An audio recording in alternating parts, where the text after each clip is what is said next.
Hi అండి అందరికీ. ఈరోజు అయితే చాలా సింపుల్గా టేస్టీగా చేపల పులుసు అయితే చేశానండి.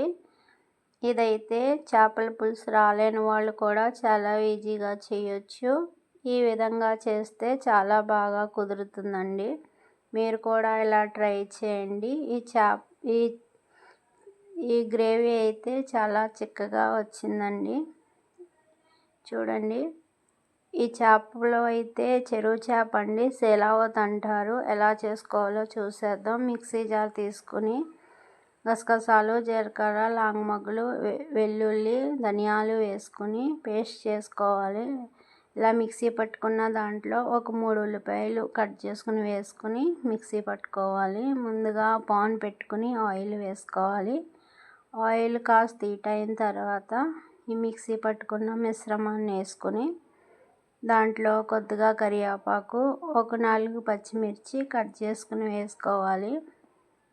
ఇలా వేసుకుని బాగా కలుపుకుంటూ మధ్యలో కలుపుకుంటూ బాగా వేయించుకోవాలి. కలపకపోతే అండి అడుగున మాడట్టేస్తుంది. బాగా కలుపుకోవాలి.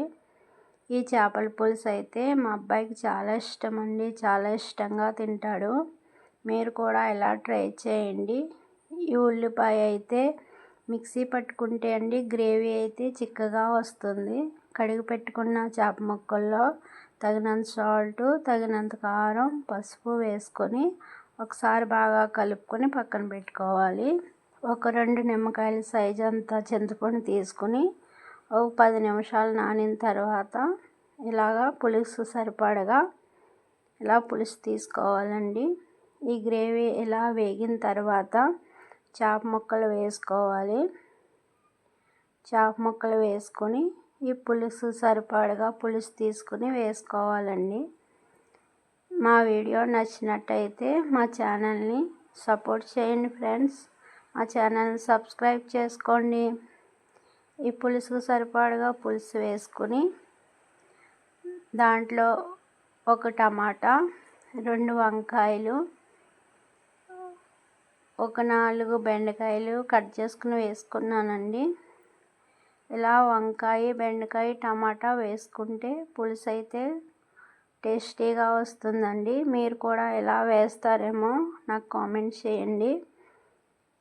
ఇలా మరుగుతున్నప్పుడు ఒకసారి బాగా కలుపుకోవాలి. ఇలా కలుపుకొని ఆయిల్ పైకి వస్తే పులుసు అయితే రెడీ అయిపోతుందండి. చేపల పులుసు అయితే రెడీ అయిపోయిందండి.